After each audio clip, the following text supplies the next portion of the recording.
Hello বন্ধুরা, আপনারা সবাই কেমন আছেন? আশা করছি সবাই ভালো আছেন। আজকে আপনাদের কাছে সংক্ষিপ্ত আকারে ঢাকা টু শায়েস্তাগঞ্জের জার্নিটি শেয়ার করব। বিশেষ একটি প্রয়োজনে এখানে এসেছিলাম এবং প্রয়োজন শেষে এখন বাড়ির উদ্দেশ্যে রওনা দিয়েছি। তাই আমাকে এখন যেতে হবে কমলাপুর রেল স্টেশনে। এর জন্য আমি কমলাপুর রেলওয়ে স্টেশনের জন্য রিক্সা নিয়ে যাত্রা শুরু করলাম। তীব্র এই তাপদাহের কারণে যখন স্কুল, কলেজ ও অন্যান্য প্রতিষ্ঠানগুলো বন্ধ দিয়েছে, তখন এই ব্যস্ত নগরীর রাস্তাগুলো জনশূন্যতায় পরিণত হয়েছে। অন্যান্য সময়গুলোতে এই রাস্তাগুলো যখন বিভিন্ন গাড়ি ও রিকশায় পরিপূর্ণ থাকত এবং বেশিরভাগ সময়েই জেমে বসে কাটাতে হতো, এই তাপদাহের কারণে রাস্তাঘাট একদম ফাঁকা হয়ে আছে। চারদিকে যেন এক ফোঁটা বৃষ্টির জন্য হাহাকার চলছে, তবে বৃষ্টির কোনো দেখা নেই।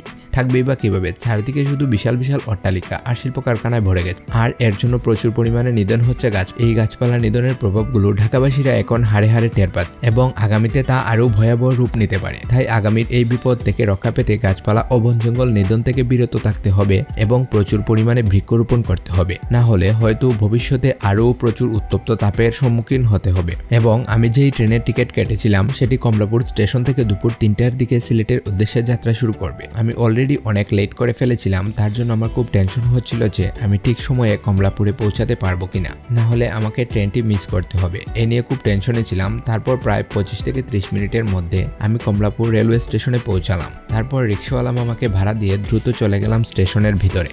তখন ট্রেন ছাড়ার মাত্র 4 মিনিট বাকি। স্টেশনের ভিতরে গিয়ে দ্রুত দেখে নিলাম যে সিলেটের ট্রেনটি কয় নাম্বার প্ল্যাটফর্মে রয়েছে। সেখান থেকে দেখতে পেলাম যে সিলেটের ট্রেনটি অর্থাৎ কালনী এক্সপ্রেস 4 নাম্বার প্ল্যাটফর্মে রয়েছে।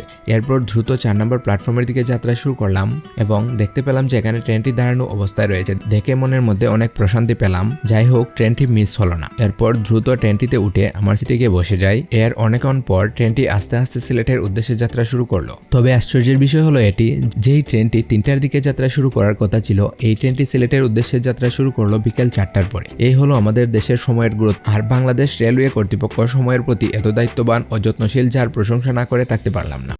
যা বুঝবার আমি বুঝে গিয়েছি।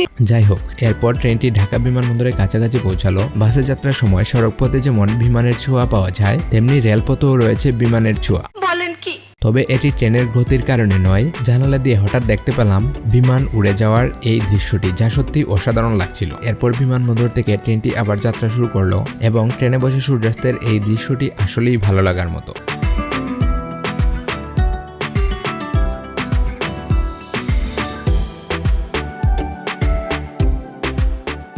অবশেষে ট্রেনটি এসে শায়েস্তাগঞ্জে পৌঁছালো। তারপর যে যার মতো করে স্টেশনে নেমে গেল। যদিও ট্রেনটি 4 থেকে 4.5 ঘন্টার মধ্যে ঢাকা থেকে শায়েস্তাগঞ্জে আসার কথা ছিল, তবে ধীরগতির কারণে এবং যাত্রাপথে ট্রেনটিকে স্টেশন ছাড়াই কয়েকবার থামিয়ে রাখার কারণে ঢাকা থেকে শায়েস্তাগঞ্জ আসতে 6.5 ঘন্টার মতো সময় লেগেছে। এবং শায়েস্তাগঞ্জের যাত্রীরা নেমে যাওয়ার পর ট্রেনটি আবার সিলেটের উদ্দেশ্যে যাত্রা শুরু করলো।